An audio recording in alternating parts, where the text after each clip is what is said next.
Well, my name is Stephen Kurt and I'm the vicar of Christchurch New Malden in Surrey. I'm the 10th vicar that Christchurch has had since it was first established in 1866.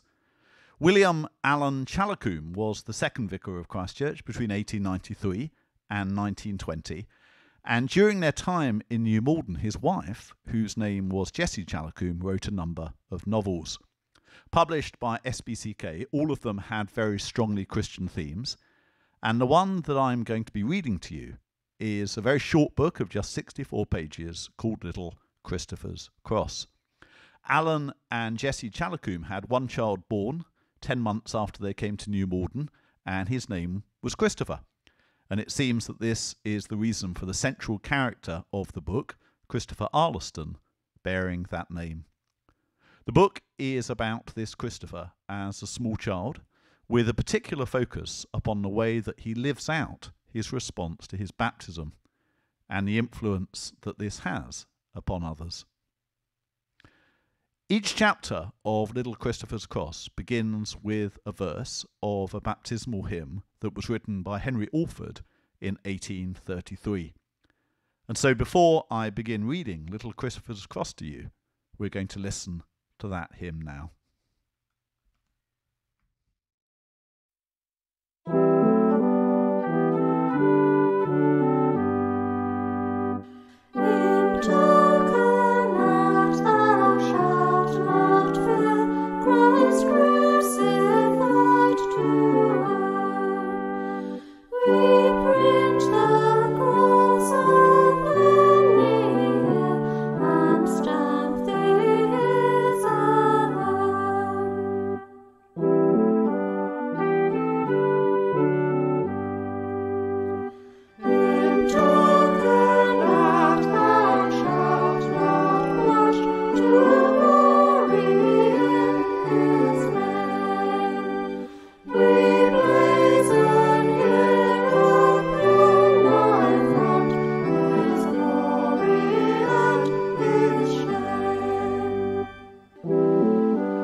Little Christopher's Cross by Jessie Challacombe.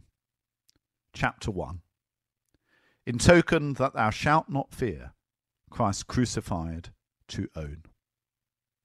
It was just a 12-month since the village bells had rung their merry peal to welcome back to Arleston the young and much-loved squire, Sir Hugh Arleston, with his sweet and lovely bride. And now the village bells were ringing a merry peal once again, this time to welcome the arrival at the hall of a little son and heir. Everyone was speaking with pleasure of the glad news which had soon been made known in the village, for Sir Hugh Arleston was popular with all. The rich and poor found alike in him a good and true friend, whose word could always be relied upon, and whose life proved the power of that Christian faith which he professed with his lips. Lady Ida soon became as dearly loved as her husband. The people called her Our Lady. She knew them all and liked to visit them. Daily she was seen going in and out amongst them, carrying perhaps a gift for one, or visiting at the bedside of another, or speaking a kind word to another. It was therefore no wonder that the news of the birth of a son at the Hall was received with such manifest pleasure. God bless the boy, was the wish uttered by many of those who rejoiced with the squire and his wife in their newborn joy. And among the people of Arleston, only well wishes were felt for the little baby. Lady Ida and her husband had looked forward with much delight to this great happiness. Their one desire had always been that their child should be another Samuel, a loan from the Lord, which they would give back to him to be used for his service. And at the Hall that day there was great rejoicings. As Lady Ida got stronger, she made further plans for usefulness amongst the people. She told her husband, as she looked at her treasure, her fear was lest she should make her boy her idol, and neglect her duties to those around her. Sir Hugh often came and looked at the child. Sometimes, as he looked at the innocent little face, he sighed as he thought of the untrodden path which lay before his boy, with its many troubles and temptations and difficulties, and tears filled his eyes. "What is it, Hugh?" Lady Ida asked one day. "What is the matter? I've heard you sigh before when you have looked at baby. Are you not proud of him?" "Yes, darling," he answered as he stooped and kissed her. "Indeed I am proud of him, but I was thinking the unknown path which lies before him, and wondering, could we but see the end, if we should find he has been steadfast. He looks so innocent now, and yet, oh, how much probably lies before him to mar that sweet innocence." "Hugh," Lady Ida said, "cannot you trust him in our Father's care? Surely he has heard our prayers. He knows our heart's desire. He will accept the child as his own, in answer to our prayers. Have you thought of a name for him yet, Hugh?" "No, I have not, darling. It seems to me the Christian name one bears ought to have some meaning in it. Of course Hugh is the old family name, so Hugh I suppose it must be. But Hugh, after all, is a rather fanciful name, I think." "I like Hugh very much, darling," Lady Ida replied. "It's your name, and therefore to my mind Hugh would always suggest all that is good and noble and true. But the vicar has been here this afternoon to see baby. I was talking to him about the name. He suggested Christopher Hugh. Christopher, the Christ-bearer. Do you not think that will be a beautiful name, Hugh?" "Yes, sweet Ida. I like it very much. It seems to me to be the very name which tells that our desire for the boy. Let it be so. Hugh Christopher, or Christopher Hugh, which is it to be?" "Christopher first, darling. That is how it ought to be, I think," Lady Ida answered. "Yes, it's a lovely name for our boy. May our boy be worthy of bearing it. The story of St. Christopher has always been such a favourite one of mine." "Did you settle with the vicar when the christening is to take place?" Sir Hugh inquired. "Yes," she answered. "Next Sunday, after the afternoon service. Mr. Howlett expected that we would want a special service, and that we should be having a large private party of friends for the ceremony, but I told him that was not at all our wish. We should like our boy to be admitted into Christ's visible church with the other Arleston babies. The battle before them is the same, and we should like the ordinary service to be the one at which our darling's christening should take place. Was I not right in saying so?" "Yes, darling, quite right. I'm so glad you decided it so. Within the church and in the presence of God, rich and poor are alike. I do not want a grand christening party in honour of our boy, but I do want the real hearty prayers of our Christian friends. And we shall like to feel our boy has been in our own people's prayers. His enlistment into Christ's army will take place at the same time as some of the other Arleston babes, for Jackson tells me his baby is to be baptised on Sunday, and Farmer Johnson's latest too. Baby will be 5 weeks old on Sunday, Lady Ida said. I do hope he will be a good little boy. I heard from Uncle Howard this morning and also from Reginald. They are both pleased to be his godfathers. And Mrs. Talbot, of course, will be his godmother. It's so sweet to feel our boy will be so closely belonging to her. Chapter 2.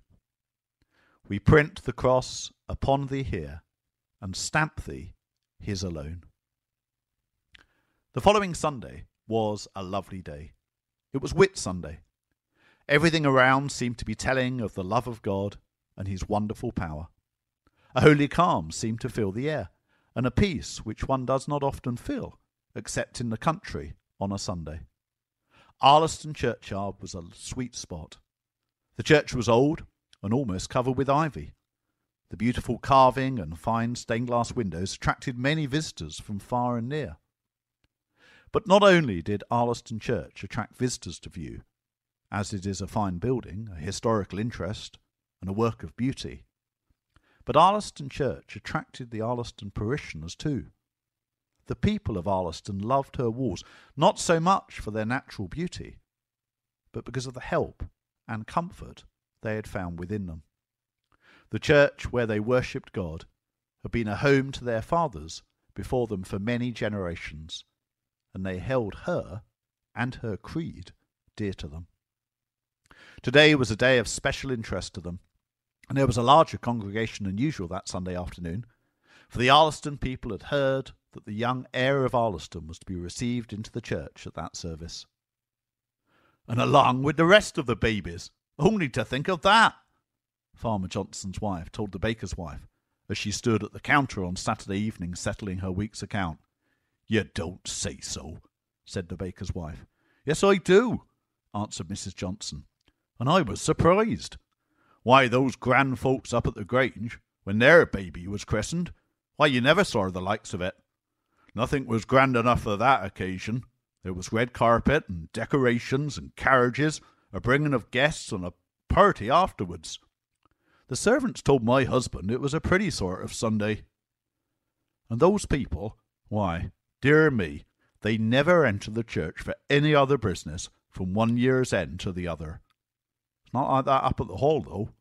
The cook told my husband as how Our Lady had specially wished that the dear baby should be christened along with the rest of the Arleston babies, because she liked to feel the church they were admitted to was for the poor as well as the rich, and the same blessings were for them all. Just like our dear lady, the baker's wife answered. And I'm sure all of us village people will be at the church to offer a prayer for the child. Yes, and me and my husband, we feel quite proud like that our little one will be alongside of the squire's son tomorrow, I can tell you, she added as she said good night. The service was very bright and hearty, and after the second lesson the vicar proceeded to the baptistry, where the parents and the godparents were awaiting him. Mrs. Johnson and her husband were there with their baby. Mrs. Jackson and her husband with theirs stood near them. And then came the hall party. The nurse, in her white gown and neat black bonnet, was holding the little infant. He looked so lovely in his exquisite christening robe, made of the finest lace. It was Mrs. Talbot's gift to her little godson, and was of the choicest texture. He was nestling in a pure white flannel richly embroidered in white silk, the work of his mother's clever fingers, and in his robe was pinned with a sparkling diamond safety pin a little bunch of lilies of the valley. Lady Ida had plucked them herself from the conservatory that morning, and as she pinned them in her darling's robe she kissed him, saying, "Mind, little Christopher, my little Christ-bearer, you must be very good today, and you must not cry when Christ's mark is put on your little brow. Look, nurse," she said, "the dear boy is smiling at me. I'm sure he means to say, 'Yes, mother, I will be good.'" Next to the nurse stood Mrs. Talbot and the child's other godparents, while close by stood Sir Hugh and Lady Arleston. The font looked very beautiful. All unknown to Sir Hugh and Lady Ida, Mrs. Talbot had decorated it for the occasion with the choicest white flowers, and on the top rested a cross of snowdrops. One by one, the children were handed by their godparents into the arms of the kindly vicar. Little Christopher Hugh came last. Mrs. Talbot took the sweet child from his nurse and laid him in the arms of his spiritual father. The other babies had cried when the vicar put the baptismal water on their foreheads, but little Christopher never flinched as the solemn words were uttered. Christopher Hugh, I baptize thee in the name of the Father and of the Son and of the Holy Ghost. And as Mr. Howlett uttered the words, we receive this child into the congregation of Christ's flock, and do sign him with the sign of the cross, in token that hereafter he shall not be ashamed to confess the faith of Christ crucified, and manfully to fight under his banner against sin, the world, and the devil, and to continue Christ's faithful soldier and servant unto his life's end. Little Christopher gave a gentle coo, which was heard all over the church, and which sounded to Sir Hugh and Lady Ida like his own given assent to the promises then made for him. The vicar kissed the little boy and handed him back to his godmother, and Mrs. Talbot held him till the end of the service in her arms. Outside the church, the village people waited to see the christening party from the hall as they passed the wicket gate at the back of the church, which led into the hall grounds. Lady Ida and her husband stopped to speak to the people as they passed. They told them how much they had appreciated all the love shown to them that day, and the young heir was shown first to one and then another as they passed by. God bless him, and may he grow up to be an honour to you, one old woman exclaimed.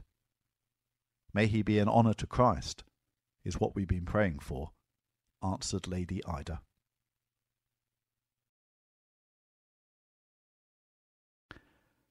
Chapter 3. In token that thou shalt not blush to glory in his name. What are those flowers for, mother darling? Little Christopher was with Lady Ida in the conservatory, leading from the drawing-room, where all the choicest flowers were always placed. Although he had his beautiful nursery and his good and devoted nurse Mary, when his mother was at home, he was not very often to be found in the nursery. His father called the child Mother's Shadow. She loved to have her boy with her, and nothing made him so happy as to be with his mother. Today she was gathering flowers for the church. She had cut the choicest of them. They are lovely flowers. Who are they for? They're for God, for his house, darling, to make his house look beautiful. I'm just going to take them to the church. Do they have flowers in church, Mother? I should like to see inside the church. Nurse told me one day that I must wait till I'm bigger, but I am glad there are flowers there.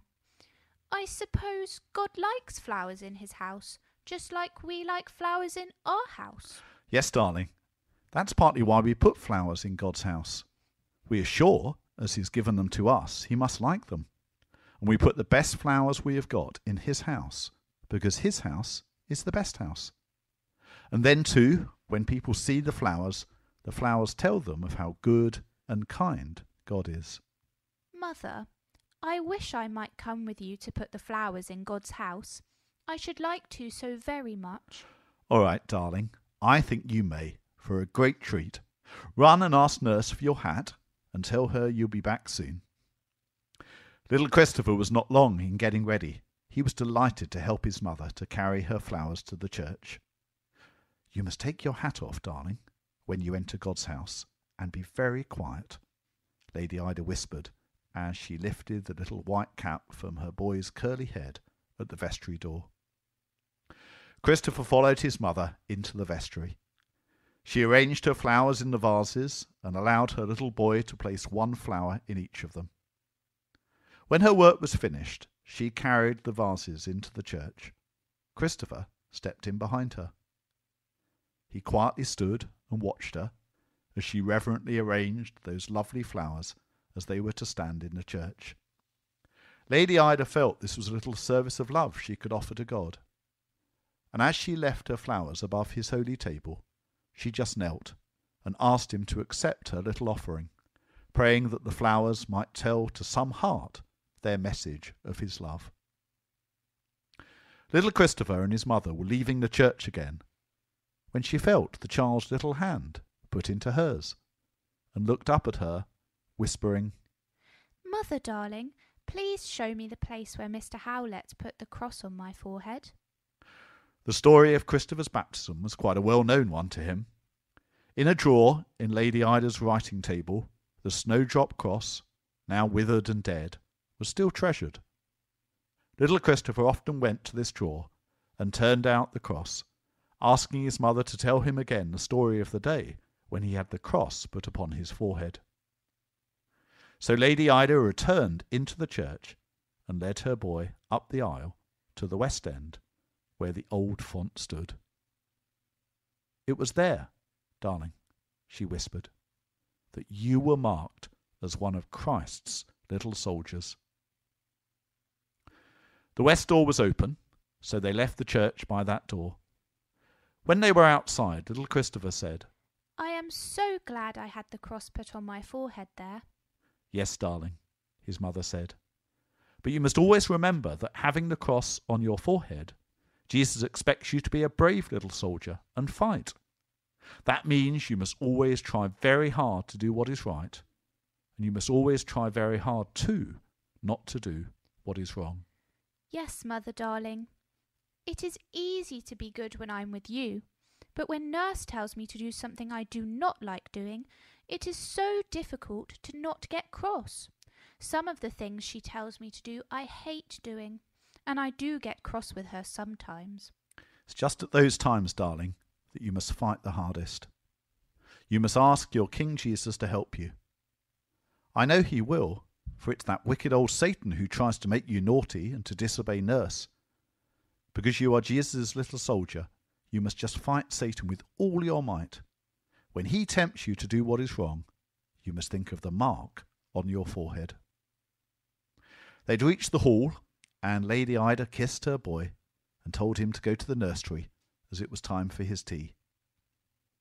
Nurse had tea all ready for him. She and her little charge had a very happy meal together, till she discovered Christopher's crusts were all left at the side of his plate. This was an old trick of Christopher's, and one she did not at all approve of. Often before, she and little Christopher had had battles on the subject. "Now, Master Christopher," she said, "there are those crusts left again. You must eat them up like a good boy. It's a very wasteful habit. I'm going to fetch some more water, and you must eat them while I'm gone." Christopher did not like crusts, and he didn't see why he should eat them. Nurse had only just closed the door when Satan put an idea into his head. "I'll fling the old crusts on top of the cupboard. Nurse will never know." And one after another, the pieces of crust were landed on the top of the nursery toy cupboard. Nurse had gone rather longer than she expected. When she returned, she found the crusts gone. "That's right. You are a very good boy, Master Christopher," she said. "I shall tell her ladyship what a good little boy you've been today." "Nobody will know," whispered Satan, as little Christopher cast a guilty glance at the top of the cupboard. He didn't feel happy, but he left the table and went over to his rocking horse and tried to forget all about the crusts. But his horse didn't please him, and his eyes kept resting on the cupboard. No, the crust didn't show. Nobody would know what he had done. Before going to bed, he went as usual to Lady Ida's boudoir for a few minutes. She always tried to get a little time with her boy before dressing for dinner. Tonight she was waiting for him. She heard the door open gently and looked round at the child as he entered with a smile. He looked a pretty picture, dressed in his little blue dressing gown and his little blue cloth bedroom slippers. "Have you been a good boy?" she asked as usual. He kissed her, but did not answer. Lady Ida didn't notice little Christopher's silence, but went with him to their usual corner of her pretty room, where her prayer desk stood. Here little Christopher knelt to pray his evening prayer. He then sang his little evening hymn and kissed his mother for the night. "Good night, sweet boy," she said. "Don't forget the little talk we had this afternoon. You must be a brave little soldier, Christopher, and when Satan tells you to do wrong, do not be ashamed of doing right. Remember, my boy, you're marked as one of the soldiers belonging to King Jesus' army." "Mother dear, I am not one bit a good soldier." "What's the matter, darling?" Lady Ida asked. "Have you been a naughty boy to nurse?" "I have not eaten the crusts at all." "Not eaten the crusts? What do you mean?" "They are on top of the nursery toy cupboard, and nurse thinks I ate them, and I let her call me a good boy. That was not being a brave soldier, was it, mother darling?" Lady Ida almost smiled, yet tears filled her eyes. "No, my boy," she answered. "It was very, very wrong to deceive nurse, and to make her think you had done what you had not done, and not at all like a soldier of Jesus. But go and tell nurse, darling, and never deceive her again. It's like a brave soldier when my boy confesses what he's done wrong." And so the little soldier left his mother. In his night nursery, his nurse was waiting for him. Little Christopher told her all. "And oh, nurse, do forgive me for having been so naughty. I do want to be a brave little soldier."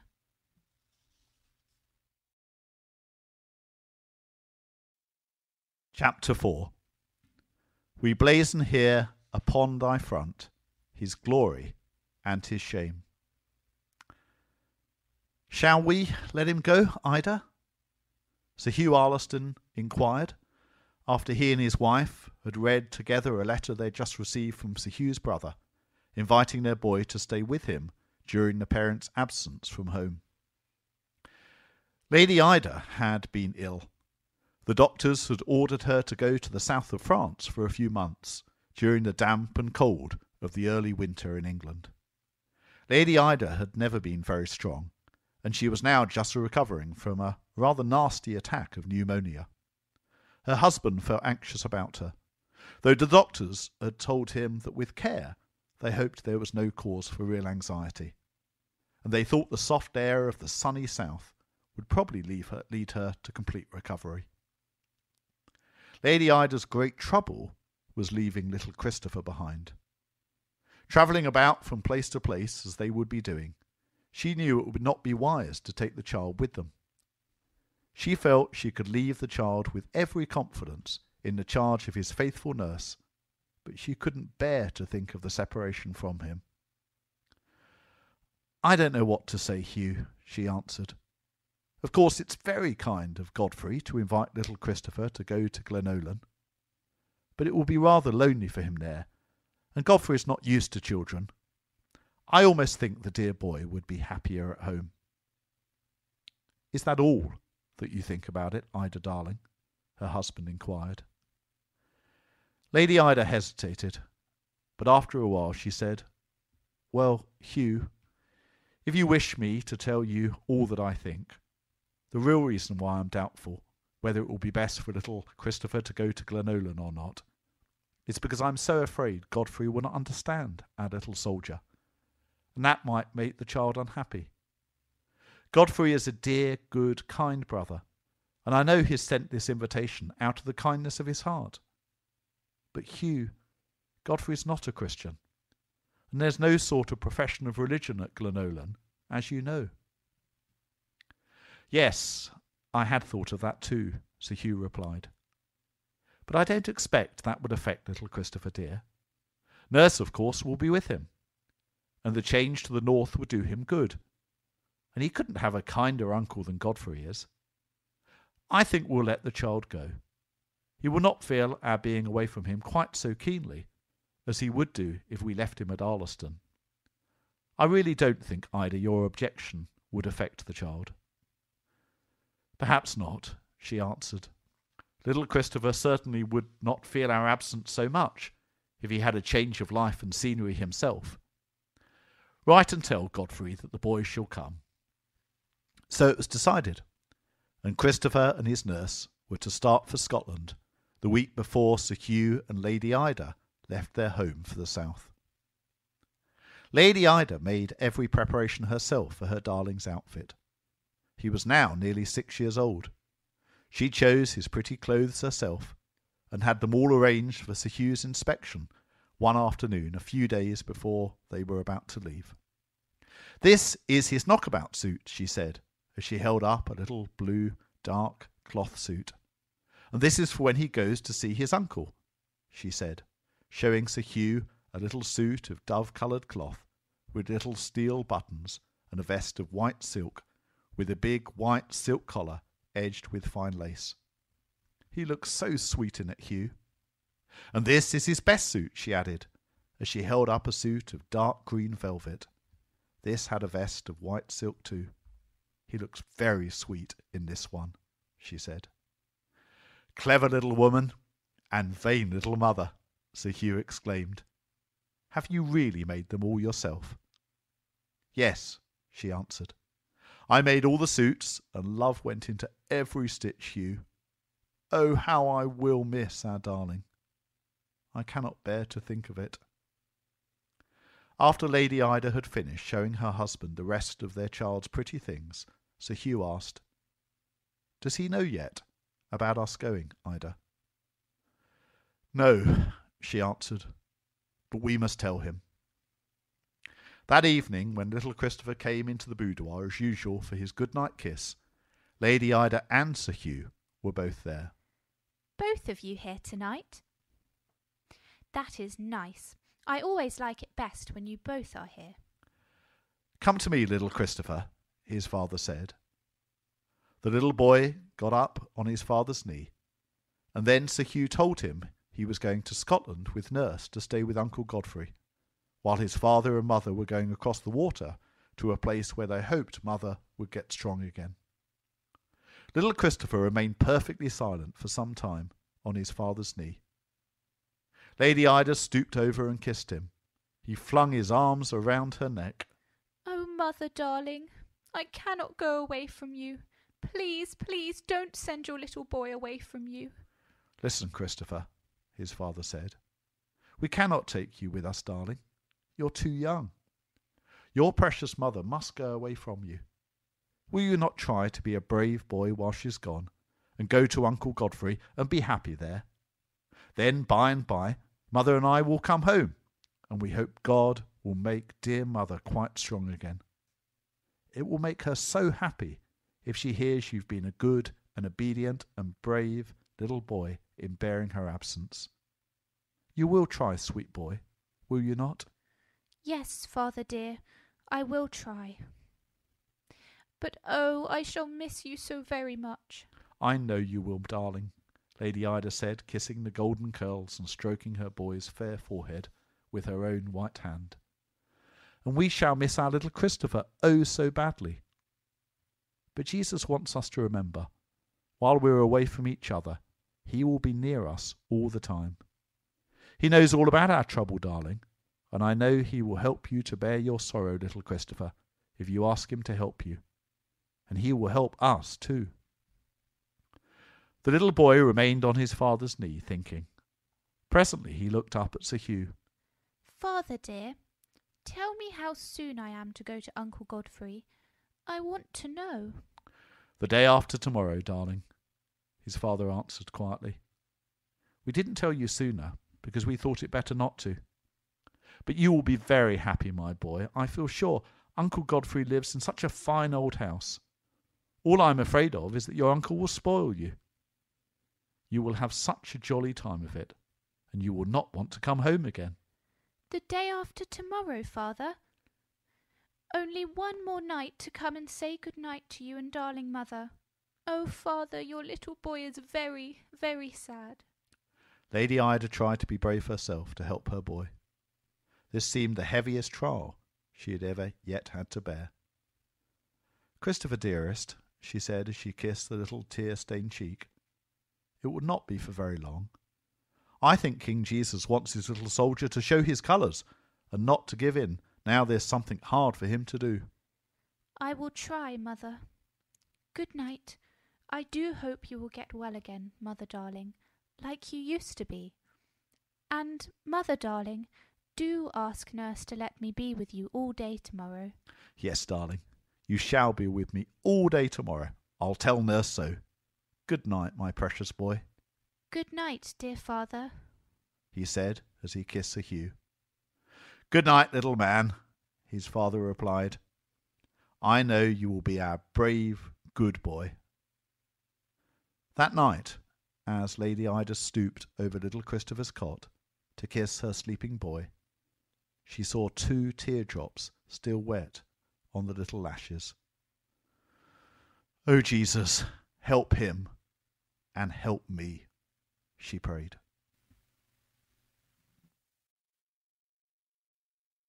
Chapter 5. In token that thou shalt not flinch, Christ's quarrel to maintain. The next day Lady Ida spent almost entirely with her child, for Sir Hugh had to go away early to town on business. She tried to keep Christopher from thinking too much of the morrow, and he too tried his best to keep cheerful, though every now and then the sad prospect of the separation seemed almost more than the little boy could bear. He came down to the dining room for lunch with his mother. This was a great treat. You must take the head of the table, darling, she said, as father is away. I would rather sit close to you, mother dear, if I may, he answered, and Lady Ida saw in those loving little soft blue eyes the filling with tears as he looked at her. She knew her little soldier was trying to show his courage, and her own heart almost sank. After lunch they went together into the garden, and little Christopher asked his mother to come with him to say goodbye to all of his pets. Because, you see, mother dear, they might think it rather unkind of me if I did not say goodbye to them before I go away. They went to see the rabbits, his beautiful white rabbits which Mr. Talbot had given to him. Then there were his guinea pigs which the coachman had given to him. And then there were his fowls, his doves, and his pigeons. He said goodbye to them all. And then he proposed to his mother that they should go to the coachman's cottage to pay a farewell visit to the coachman's wife and to her old father who lived with her. We've called to say goodbye, Mrs. Davis, Lady Ida said when the door was opened. Master Christopher wanted to see you and your old father before he goes to Scotland. It's very kind of you and the young gentleman, Mrs. Davis replied. Come in, your ladyship, and be so kind as to take a seat while I go and get farther. He's out at the back. The old man soon came tottering in. Lady Ida greeted him kindly. And so you be going up north, Master Christopher? Well, and surely we'll miss your pretty face about the grounds, the old man said. Yes, I'm going tomorrow, William. Just while dear mother goes across the water, you know, to get better. He struggled to speak cheerfully. Bless his heart, the old man said. Never mind, little master. You're a brave boy. I know you feel the parting from her ladyship terrible. Yes, I do, William, so very much. But dear mother wants me to bear it like a soldier, and soldiers do not cry, so I must not, though there is such a lump in my throat every now and then. Bless his heart, the old man said again. Well, Master Christopher, the time won't be long before you're back again, and there's not one of us folks in Orliston who will welcome you back again right warmly. But I don't see what soldiering has to do with it, though, quite rightly. Don't you, William? Why, you must have forgotten. Don't you remember I had a cross put on my forehead when I was a baby? That was to show that I was to be a soldier belonging to King Jesus. And when he sends something hard to bear, like this, he expects his little soldier to be brave and bear it. That is why I am trying so hard." "Bless his heart," the old man again sighed. "But I don't understand as what the child is meaning. I don't know nothing about it at all, Master Christopher." "Perhaps, William, you did not have the cross put on your forehead when you were a baby. I wonder if you could have ever been a baby, though, at all. You do look such a very, very old man. If you do not understand what being a soldier of Jesus means, I should think you could have never had the mark put on you, because by this time, if you had been fighting, you ought to be a very brave old soldier." "Ah, Master Christopher," the old man answered, "I believe I had the mark right enough, for I remember as I once saw my name in the church register book. But I can't say that I know anything about the fighting. I've not thought nothing about religion." "William," said the child, laying his little hand on the withered hand of the old man and going close up to him, "I wish you would love Jesus and serve him. He must think you a coward if you had the mark and you have not been fighting for him. You won't have long to serve him, William, if you don't be quick. You are such an old man." "I'll think about it, Master Christopher. I will think about it," the old man answered. "Promise me, William, do promise me that you will love Jesus, for he loves you so much. Does he not, Mother dear?" the child said, turning to Lady Ida. Lady Ida said a few kind words to the old man of the Saviour's longing love, and then she and little Christopher said goodbye. "You won't have long to serve him if you don't be quick." The words rang again and again in the old man's ear after the visitors had gone. Little Christopher had done his part that day to attack the stronghold of one of the enemy's captives. Christ's quarrel to maintain. Old William couldn't forget the child's words. Again and again he heard that gentle little voice telling him, "Jesus does love you so much." That night a prayer went up to heaven from the old man's heart, asking for pardon and forgiveness. And old William became a soldier too. Not only outwardly such, but to him was granted too the inward grace as well as the outward sign. Little Christopher returned with his mother to the hall. Sir Hugh had come down from London and tea was served in Lady Ida's boudoir. They all loved that room.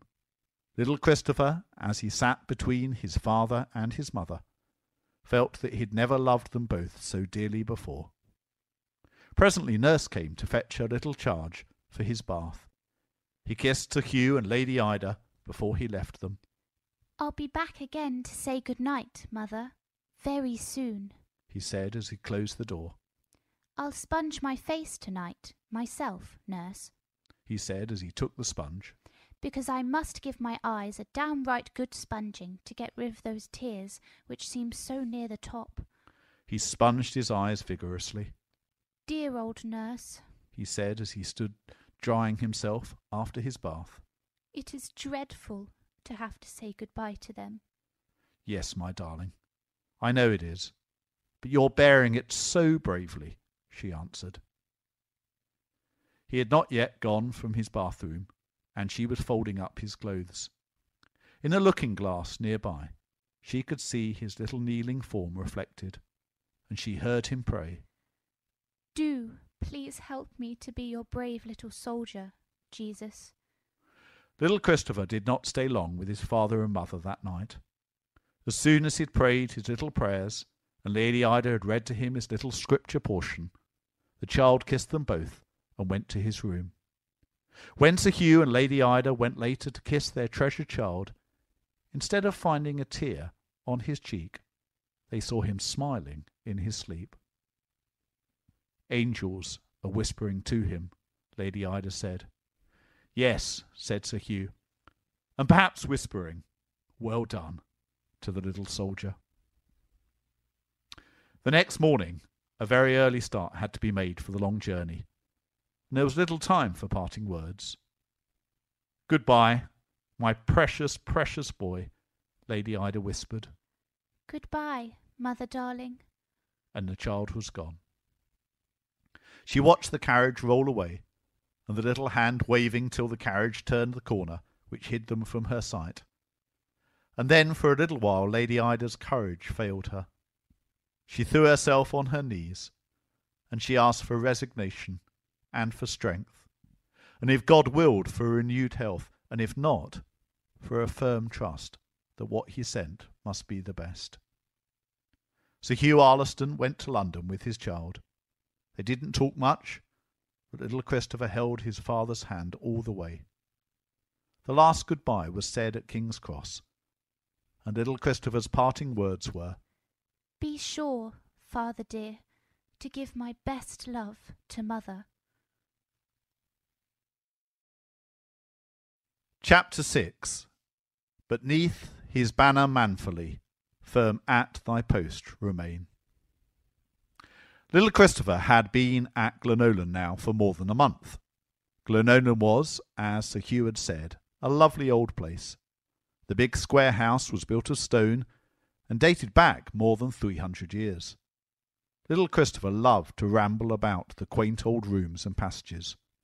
Figures of armour stood like sentinels in the big entrance hall. At these the child gazed in awe. He made up in his own mind wonderful feats of bravery that those figures of armour had taken part in the days gone by. "If only they could speak," he often wished as he looked at them.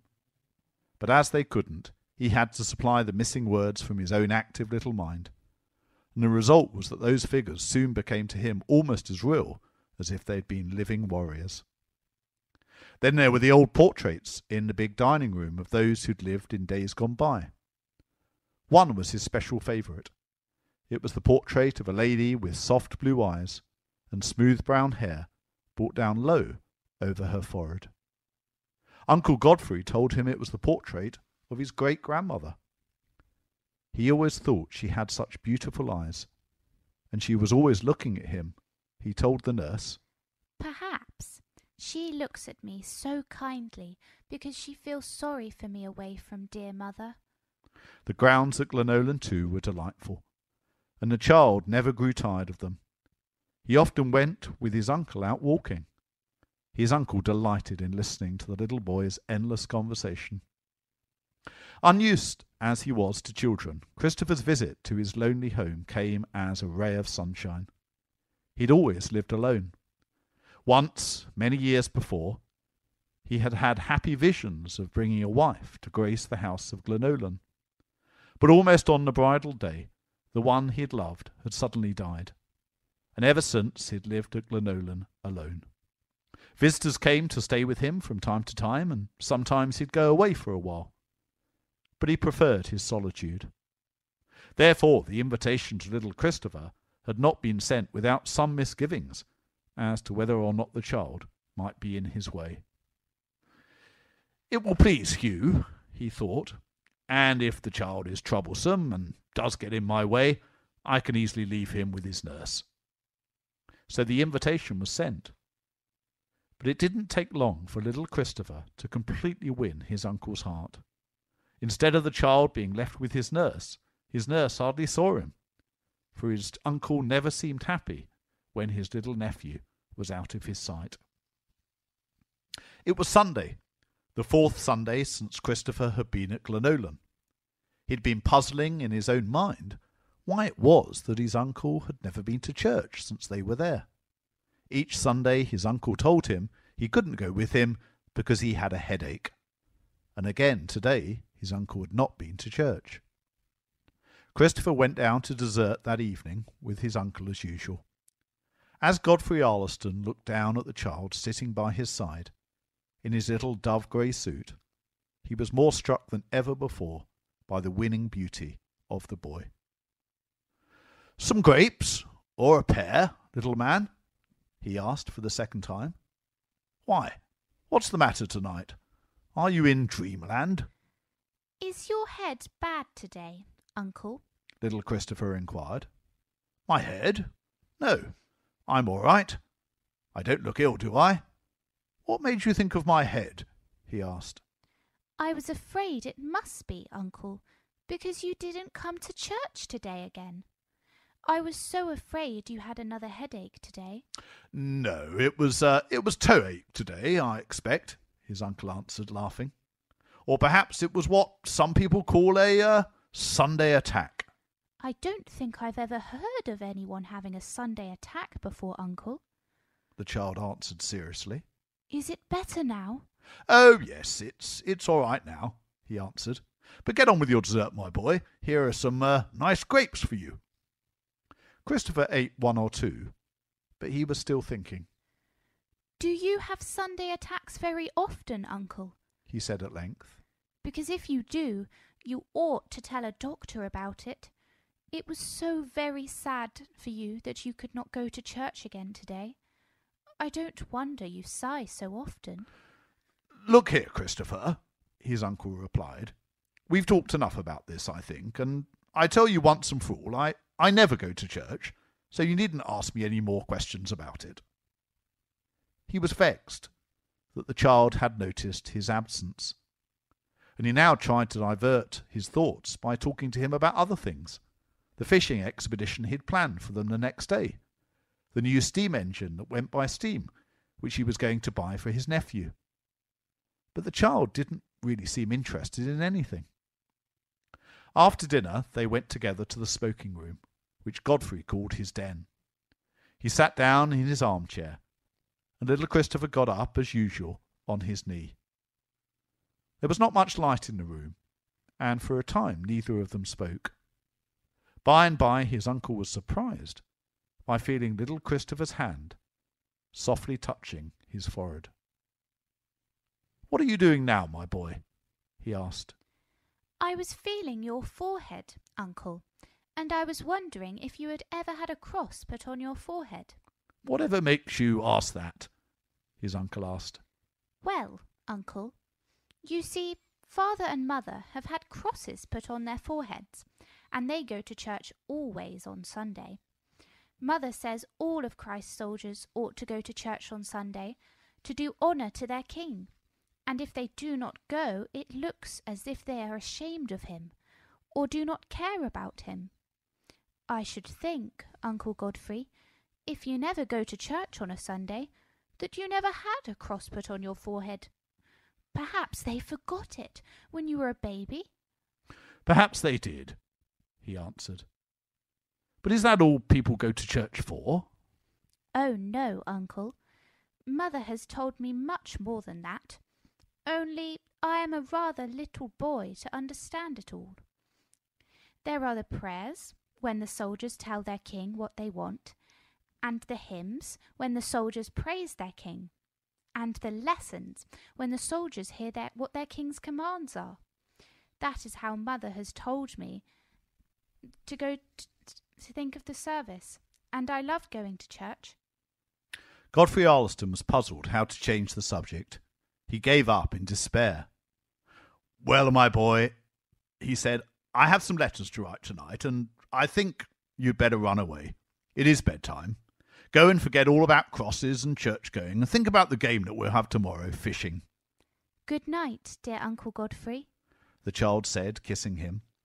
You are so good to me, and I love you dearly. But, Uncle, are you one of Jesus' soldiers? The letters were not written that night, after all. Godfrey Arleston sat in his armchair thinking instead. "He's a strange little fellow," he thought. "I wonder how he got that idea about the cross. I'm almost surprised that Hugh and Ida trusted the boy to me. But it would take more than my unbelief to shake the faith of that child. I almost envy his faith. It's so simple. No, my boy, I'm not one of Jesus' soldiers, but I hardly like to tell you so." And so he sat and thought, and the years gone by came back again. He thought of his own dear mother, of the old days at home, of the Sundays, of the old church at Arleston, and he put his own hand up to his forehead. Yes, little Christopher, he said to himself. The outward sign was put there right enough, but I have been a deserter, and I'm not worthy of the ranks. Little Christopher went to his bedroom. After finishing his usual prayers, he remained kneeling and prayed. Oh dear Jesus, do make Uncle Godfrey one of your soldiers, and do make him well enough to go to church next Sunday. Amen. Chapter 7.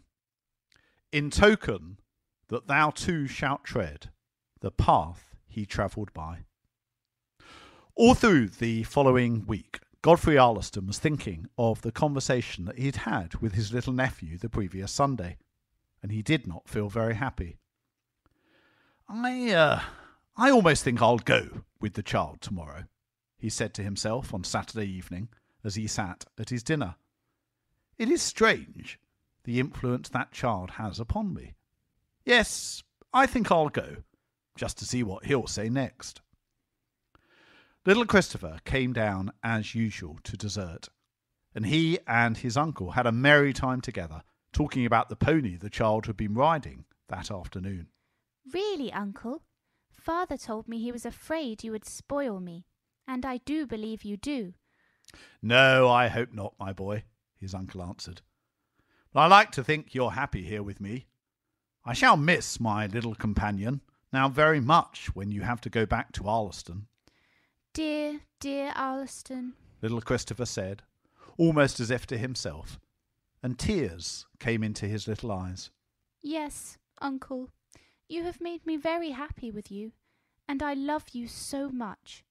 But sometimes, I do want Mother so very much, and Father too. I have tried to be brave, Uncle. I promised darling Mother I would be, and you have been so good to me that I ought not to mind her being away so much. You have been a brave little fellow, Christopher, his uncle replied. I'm sure you must miss your father and mother very much, dear boy. Do you really think I've been brave, Uncle? Oh, I am so glad you say so. Then I have been a proper soldier. But the conversation was getting too near the subject of the cross, so his uncle proposed it was time for bed, as they'd sat longer than usual over dessert that night. I don't know what that nurse of yours will be saying, young man, if I teach you to keep such late hours.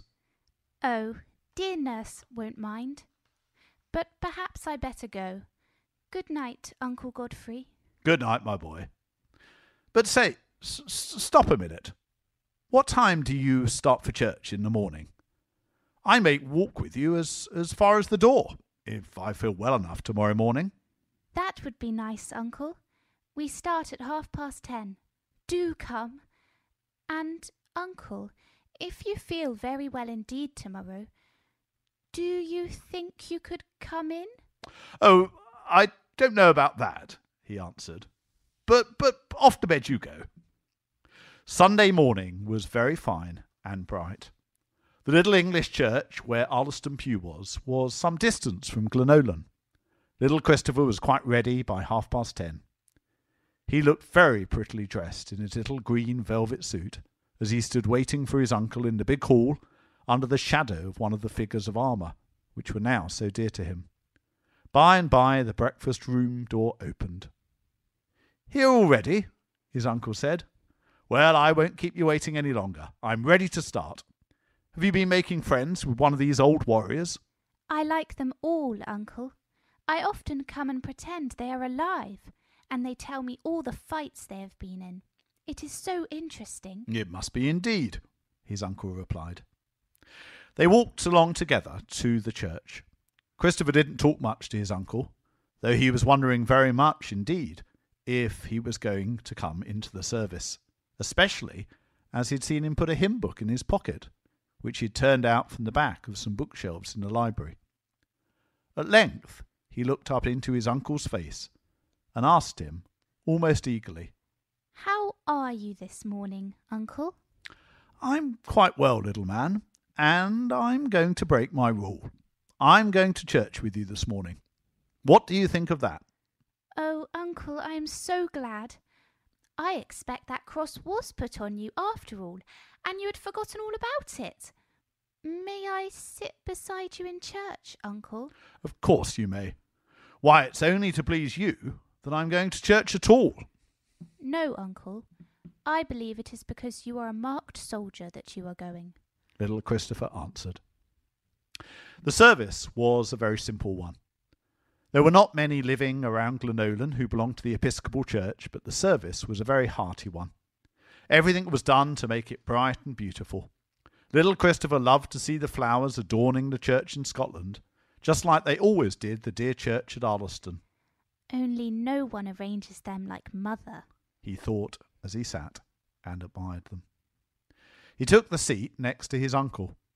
Godfrey couldn't help watching the little boy as the service proceeded.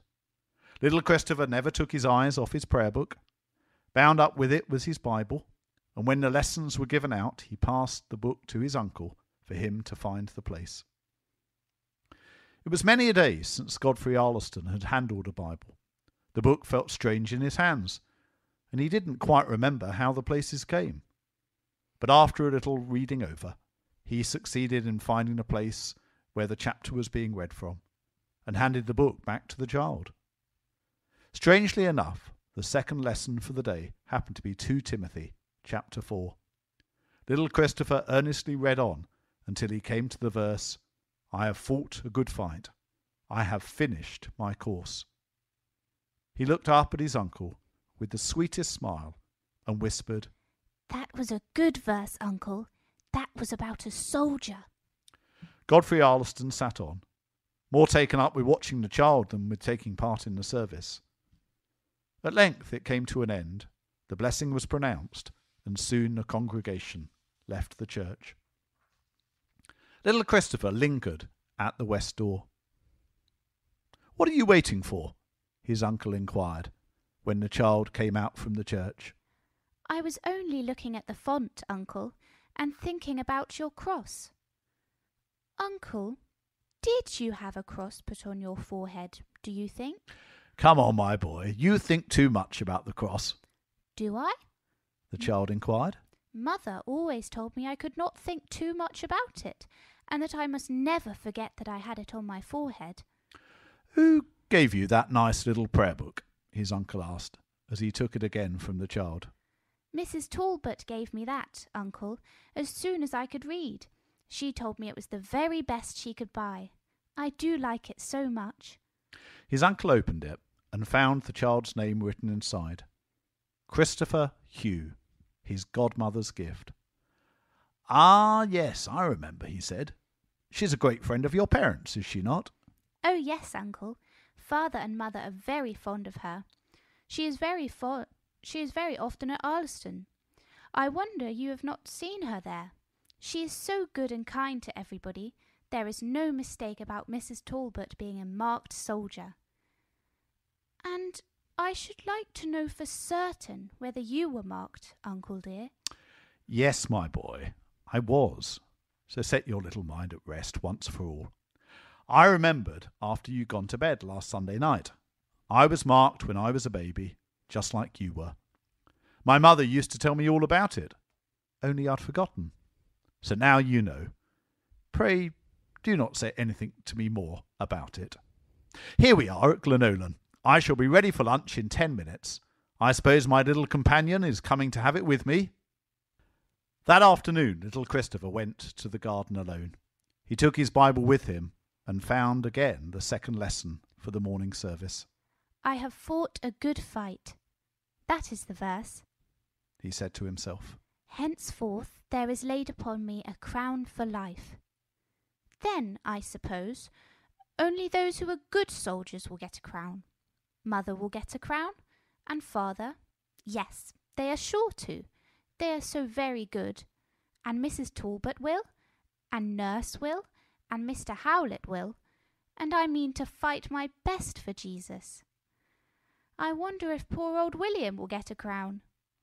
And oh, I do wonder if dear Uncle Godfrey will ever have one after all. He has got the cross put on, that is one good thing, but he cannot seem to love Jesus very much, as he does not talk about him. He certainly is not a very loyal soldier, like dear mother." That night, as the child kissed his uncle and said good night, he whispered, "Thank you so much, dear Uncle Godfrey, for going to church with me this morning." Chapter 8. Endure the cross, despise the shame, and sit thee down on high. Send the boy back to Arleston at once. Ida very ill. The telegram was handed to the master of Glenollan as he and his little nephew sat together at breakfast on the following Monday morning. The telegram didn't come altogether as a shock to Godfrey. The last two letters he'd received from his brother had not contained altogether satisfactory accounts of Lady Ida's state of health, and in his last letter Sir Hugh had told his brother that if his wife did not soon improve, he should bring her home again. "It's the boy she is pining for," he said. And so Godfrey hoped it might prove. But Ida very ill? That sounded alarming. The telegram had been dispatched from Paris. They were evidently on their way back to Arleston. Little Christopher had received many sweet letters, both from his father and mother. In them they had always written to their child hopefully of his mother's health, and Godfrey had never dared suggest otherwise to the child. He would never be so happy here, he'd said one day to the nurse, in talking to her of Lady Ida's serious condition, if he didn't always think that this separation from his mother was doing her good. Amidst all his greatest enjoyments here, the ever-nearing prospect of his mother's return is always, I believe, uppermost in the child's mind. Godfrey looked at little Christopher. "How can I tell him?" he thought. "The poor child will be broken-hearted. But why should I tell him? No, I won't. Perhaps Ida's not as bad as they think. The dear boy shall not have needless pain to bear." He looked at him again. "Dear little lad, how I shall miss him," he thought. "And so soon, too." He read the telegram again. Send the boy to Arleston at once. He must go today. But no, he shall not know the worst. "Little Christopher," he said, "what do you think? Here's a telegram from father. He and mother are on their way back to Arleston, and they want me to send you off at once to see them." "Oh, Uncle, how nice! I shall be glad to see them both again. I'm glad mother went away. Why, she has got better even quicker than we thought. How soon am I to go, Uncle?" "You're to go today, my boy." The child's eyes sparkled, and then he looked at his uncle. "Dear Uncle Godfrey, I am so very sorry to go away from you. You've been so kind to me. I really could not leave you for anyone other than father and mother. I shall miss you, Uncle, very much. And, Uncle, do you think you will miss me?" "Miss you? My little ray of sunshine, my little companion. I don't know what I'll do without you. I shall be so lonely, little Christopher, and the house will seem so desolate when you're gone, my own sweet little nephew. But we must not stop here talking. We must be off to tell nurse to get the luggage packed, for you must start by 12 o'clock if you're going to be in time to catch the London express." They went together to find nurse. She was in the room which by now went by the name of the nursery. "Nurse, Uncle Godfrey has had a telegram from father, and we are to go back to Arleston today. Is it not splendid, nurse, that dear mother has got well so soon?" Poor nurse, she guessed what the telegram meant, and her face fell. "Are you not glad, nurse? Why, I thought you would be so pleased. I do believe you like Scotland so much that you do not want to go back to Arleston." "Yes, darling, I do," she answered. "What time, sir?" she inquired, as her eyes met those of the child's uncle. She understood in a moment that little Christopher's uncle had received bad news, and that he hadn't the courage to break it to the child. "I suppose he is right," she thought, But oh, what a shock for the dear lamb when he gets home. Later on, Godfrey Arleston found the nurse alone. He handed her the telegram. Her ladyship is a good deal worse, you may depend upon it, sir, or they wouldn't be hurrying home in this way, she said. Don't you think the dear child ought to be a bit prepared to find his mother ill? If not, I'm afraid it will come so very hard upon him. Well, nurse, I don't feel as if I can break the news to him, Godfrey replied. My hope is that the sight of the child will do the mother a good deal of good, for she must indeed have felt the separation sorely if she felt anything like I feel this morning at the prospect of parting from the dear boy after only a month of being with him.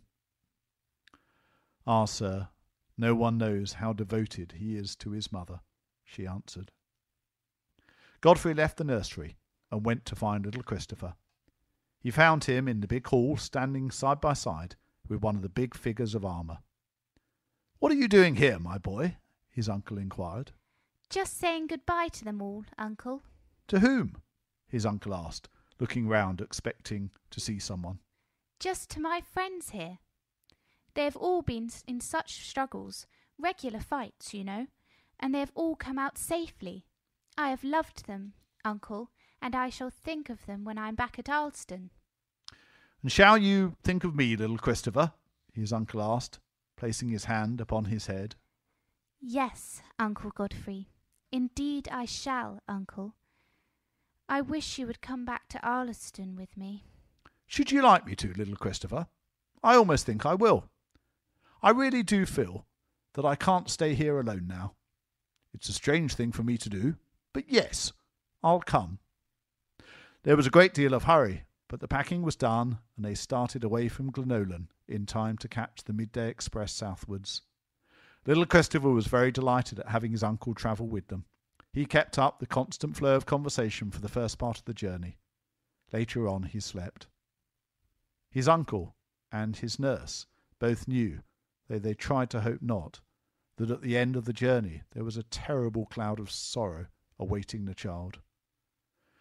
God help him, and Sir Hugh, was good Nurse Mary's prayer again and again as she looked across at her much-loved charge.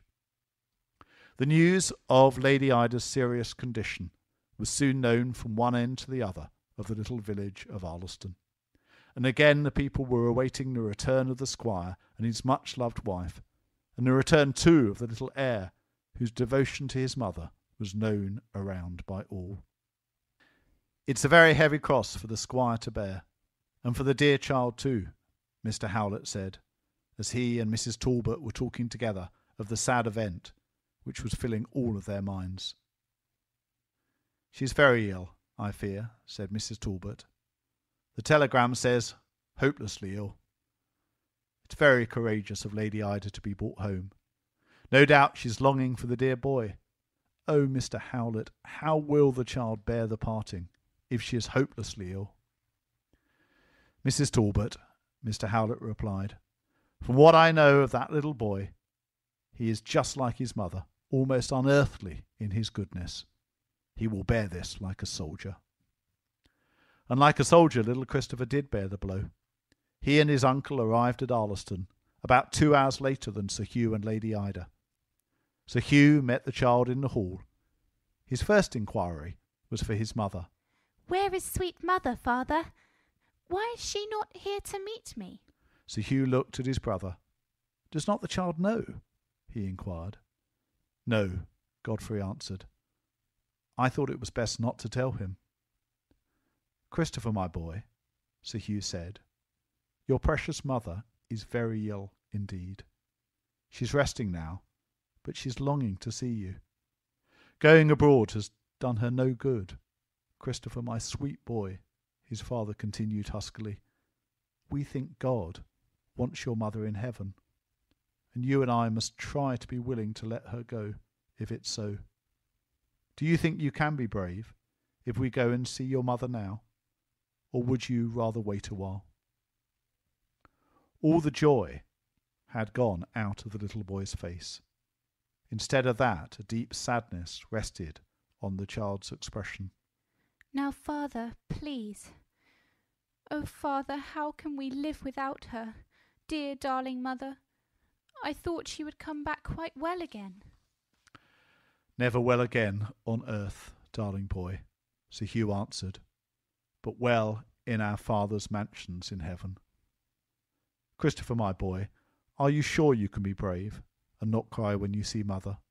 She's so weak, and the doctors say she mustn't be upset by anything.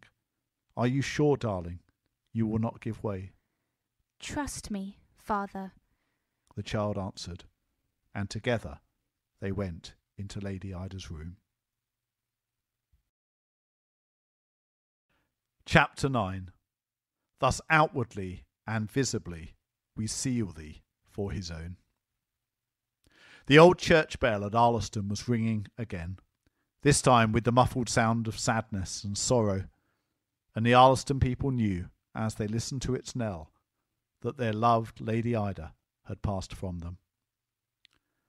She had only been back at Arleston little more than a week. Little Christopher had been constantly with her. She loved to have the child at her side, and he couldn't bear to leave her. She had seemed better for a day or two after her return, and Sir Hugh had tried to think there might be hopes of her recovery, but they were false hopes. Her weakness gradually increased. She had many talks with her little boy in those last few days. "Little Christopher," she said, the day before she left them, "you must take care of your father when I'm gone. You must be his little companion and comfort him all you can." Yes, mother dear, I promise you I will, he answered, for the child seemed to quite understand from the first that his mother was dying. "And Christopher, I know you'll never forget me, but I want you to always keep and use my Bible, to remind you of me when you say your daily portion." Yes, mother, the child said, and bravely he struggled on. He'd promised his father he would be brave. He would not break his word. "And, my precious boy, you must always remember your mark. When you get older, darling, and go to school, you'll have many temptations, which you know nothing about now. I've prayed to God so often for you, that you must always remain Christ's true little soldier, not ashamed of the cross." Mother, it is you who have made me love the mark. I do love Jesus, mother, and I will try to live for him all my life. He stooped over his mother and kissed her. "By and by, darling," she whispered, "I shall be waiting for you at the pearly gate. Darling boy, this will not be goodbye forever. I shall look for you and father. Oh, how nice it will be when we all meet again in heaven. Though I think till then I will know what you and father are doing." Sir Hugh entered the sick room. "Ida, love," he said, "you must rest now." And noticing the child's white face, he said, "Have a run in the garden, little Christopher. It will do you good." It was Saturday afternoon. The child wandered out into the park's grounds, and almost without knowing in what direction he was going, he took the path down to the old church. The vestry door was open. Little Christopher walked in. Mrs. Talbot was in the vestry arranging the flowers for Sunday. He didn't, however, notice her, but made his way to the hall pew. There he knelt down, and the tears which he had so long been keeping back he couldn't restrain any longer. Oh dear Jesus, do help me and father. My heart is breaking. He opened his eyes, and they rested on the beautiful cross in front of him, on either side of which Mrs. Talbot had placed some lovely lilies. She had seen the child, but she felt she couldn't disturb him. The cross again, she heard him say. Jesus knew what sorrow was, as well as me. He left the pew and walked up to the west end of the church. There he stood looking at the font. The light was streaming in from the big west window above the child's golden curls, almost making a halo round his head. He knelt down again and put his left hand to his forehead. Yes, I do belong to thee, Jesus, and I do want to serve thee. Oh, do make me faithful, always. That night he went again to his mother's room and kissed her before he went to bed. She looked so ill, and yet so beautiful. A peaceful smile was on her face. Good night, dear sweet mother. You look very ill, mother darling, and father says you were very tired tonight. I am so tired, dear boy, his mother answered. But where have you been? I have been to the dear old church, mother. Mrs. Talbot has done your flowers for you. Lilies, mother, from the greenhouse. And I went to the font, mother darling, and thought about all you have told me of my baptism, and the cross that was put on me. And I promised Jesus I would love him all my life, mother dear. Lady Ida smiled again. You make me so happy, little Christopher, she faintly whispered. And I know dear Jesus will help you to keep that promise till by and by you will see him as well as me in heaven. I think I had better say good night, mother darling. I do not want to tire you. Sing me your little hymn, darling, before you go, she whispered. With faltering notes, he sang his little evening hymn bravely through to the end. When I die, take me to heaven, happy there with thee to dwell. The end of the hymn was reached.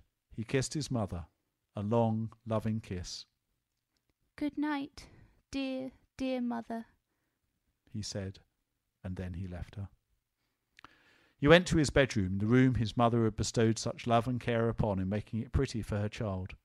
She called it the blue room, for everything in it was blue. I'll have the colour which tells of heaven, she said when she was deciding what colour the room should be. The paper and the carpet were of blue, and the little bed hangings were of blue also. Little Christopher got into his cot, but he couldn't sleep. Presently he heard the door open. Who is there? He asked. It's only me, Godfrey Arleston answered. I came up to say good night, you little one. I thought perhaps you wouldn't be asleep.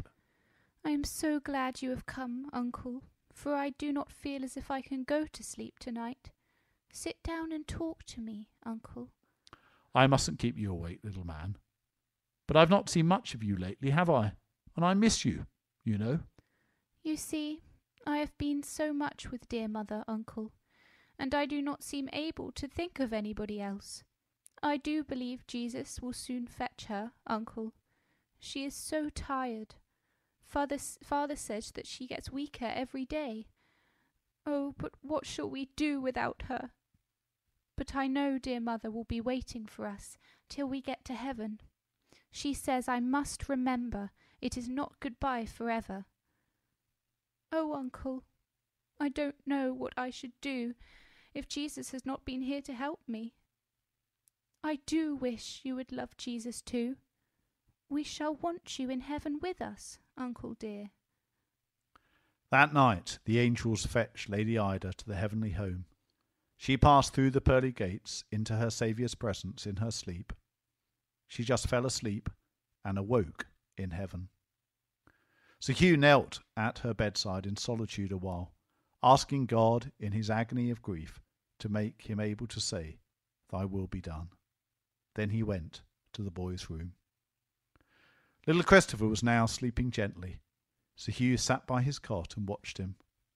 The little sleeper awoke at last. He was surprised to see his father near him. Why are you here, father? Because, my boy, I wanted to be the one to tell you. The dear Lord Jesus has sent for your precious mother, Christopher. Your mother is in heaven. Oh, father, take me in your arms, father. Let me come close to you, father. Oh, it will be so lonely without her. Father dear, I promised mother I would try and be your comfort when she had gone. I do so want to be. But oh, what shall we do without her? For the next few days, Sir Hugh and his child were almost entirely together, and little Christopher did his best to help and comfort his father, though his own heart was so sore and heavy. But they were sad days, and Godfrey Arleston, as he watched his brother and the child's sore grief, knew a little how dearly they had loved. Lady Ida's body was placed in the family vault on the following Thursday. All that the Arleston people could do to show their love and sympathy and sorrow, they did. The church again was full, this time with deep mourners. Sir Hugh and little Christopher had chosen 2 hymns to be sung at the service. "Let us have some of Mother's favourites, Father," the child had said, and so they did. At the beginning of the service, the choir sweetly sang the hymn Lady Ida had always loved so well. Palms of glory, raiment bright, crowns that never fade away, gird and deck the saints in light, priests and kings and conquerors they. Beautiful wreaths and beautiful crosses entirely covered the coffin, but one alone was placed in the grave. That was a cross entirely composed of lilies. It was strangely put together, for little Christopher and his father had made it themselves. "We'll do it ourselves, Father. I am sure precious darling Mother would like it much better badly made by us 2 than if we had had it properly made by people at a shop." And so they'd made it, and it had been a work of deepest love between them. Sir Hugh and his little boy went together to the service. Little Christopher was dressed in pure white. No, certainly not black for the child, his father had said. And the little boy, in his white clothes and little white tear-stained face, looked just like another lily as he stood with his eyes fixed on the coffin, in sure and certain hope of a joyful resurrection. The words told of hope, even in this darkest hour, and at the graveside the choir sang once more sweetly, though with trembling voices, another of the hymns which Lady Ida had loved so well. On the resurrection morning, soul and body meet again. No more sorrow, no more weeping, no more pain. Here a while they must be parted, and the flesh its Sabbath keep, waiting in a holy stillness, wrapped in sleep. For a while the tired body lies with feet towards the morn, till the last and brightest Easter day be born. But the soul, in contemplation, utters earnest prayer and strong, bursting at the resurrection into song. Soul and body reunited, thenceforth nothing shall divide, waking up in Christ's own likeness satisfied. O the beauty, O the gladness of that resurrection day, which shall not through endless ages pass away.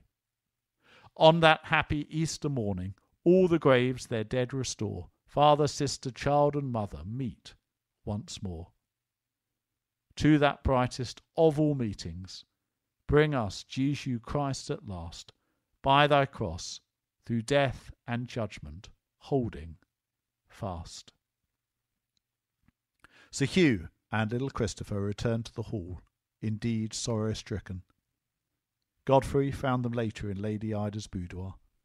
He went and sat down beside them. Little Christopher was singing again to his father the hymn they had sung at the graveside. He sang on right to the end. He looked at his uncle. "Uncle Godfrey, do love Jesus. Oh, Uncle, I do want you to be at the brightest of all meetings," he said with tears in his eyes. "Do love him, for dear Mother's sake." Godfrey put his arm round the child and kissed him. "Little Christopher," he said, "I'll love him for his own sake. I've been thinking so much about the mark, my boy, that your mother taught you to love. And I've told the Lord Jesus, I don't want to be a deserter any more. I don't want to be ashamed of the cross. But I want to love and serve him too. And I think, little Christopher, the dear Lord Jesus will help me to be a better soldier." Chapter 10. And may the brow that wears his cross hereafter share his crown. Again the bells of the old church at Arleston are ringing a merry peal, and no wonder. It's the wedding day of the young heir of Arleston. The whole village is rejoicing, flags are waving, triumphal arches are erected, and Arleston is to be en fête today. 20 years have passed since little Christopher and his father mourned together in Lady Ida's boudoir. Sir Hugh is now a middle-aged man. Ever since his wife's death, Christopher has been to him his comfort and joy. They remained together at Arleston till the time came for the boy to go to a public school. First at Eton, and then at Oxford, the young cross-bearer had always shown his colours. His mother's early teaching he had never forgotten, and the baptismal cross had never been disowned. The little soldier had manfully fought for right and religion during his days at Eton, and at Oxford Christopher the Christ-bearer had still fought under Christ's banner against sin, the world, and the devil. His influence had only been for good, both as a schoolboy and as an undergraduate. Christopher's religion had not hindered his success. From Eton he came home bringing excellent reports in every form, and delighting Sir Hugh with the beautiful prizes he had so hardly earned. "How pleased your mother would have been," Sir Hugh said, as he congratulated the boy. "I believe she knows all about it," he answered with happy assurance. "And I am sure King Jesus does, for I could not get on so well if it were not for his help." At Oxford, Christopher had been quite as successful. From his early days it had been his wish to be a clergyman. In his theological examination he came out top of the list. He'd been ordained 3 years before, and since then he'd been working as a curate in the East End of London. There he'd won the love and devotion of all those amongst whom he laboured. But his father had missed him sadly, and partly on Sir Hugh's account, and partly because he felt there was work for him to do amongst his own people, he'd given up the work in London and decided to return to Arleston. Mr. Howlett, the much-loved vicar, was now an old man, and too infirm to do much in the parish besides take the ordinary services. Arleston was a growing place, and Christopher now offered himself to Mr. Howlett to work under him as his curate. Mr. Howlett had gladly accepted the offer, and so, to the great joy and satisfaction of all at Arleston, Christopher had returned to work amongst them. And this was his wedding day. He was up early, and once again making his way down the little path which led to the church. But ere he entered, he stayed a while at the spot he so dearly loved and so carefully cared for, his mother's grave. He'd brought a beautiful cross with him, which he laid upon it. He and his chosen bride had made it the night before together. "Dear, dear mother," he whispered as he laid it down.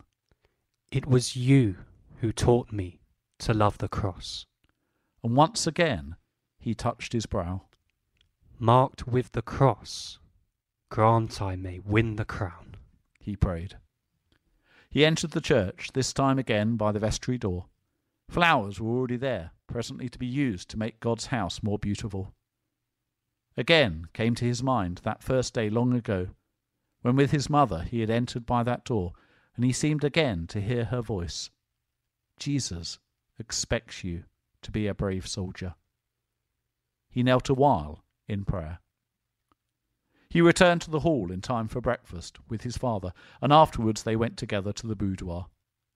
"My boy," Sir Hugh said, "from today I want your wife to have this room.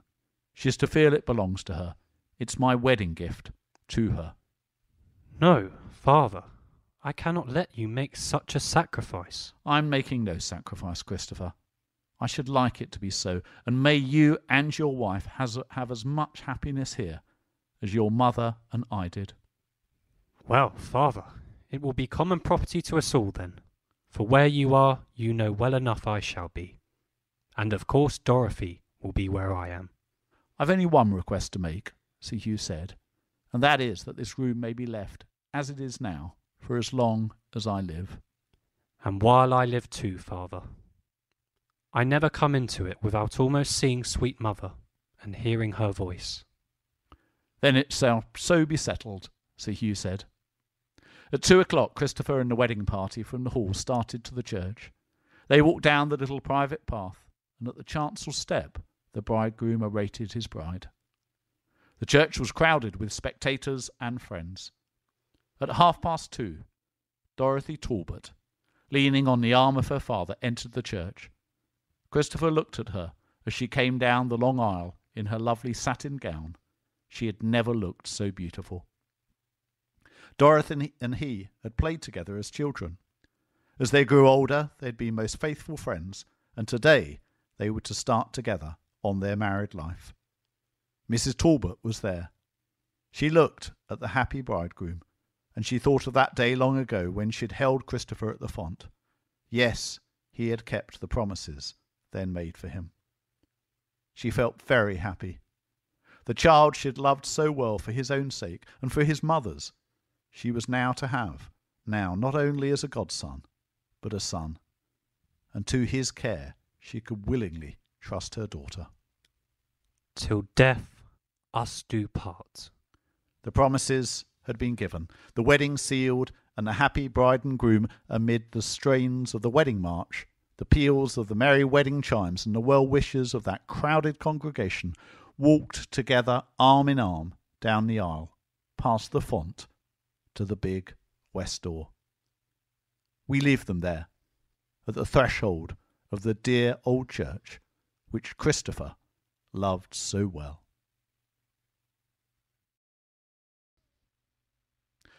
Well, I hope you enjoyed listening to Little Christopher's Cross. Some of my reflections on the story and what it has to say to us today can also be found on YouTube, together with an interview with Abigail Kurt, who was playing Little Christopher.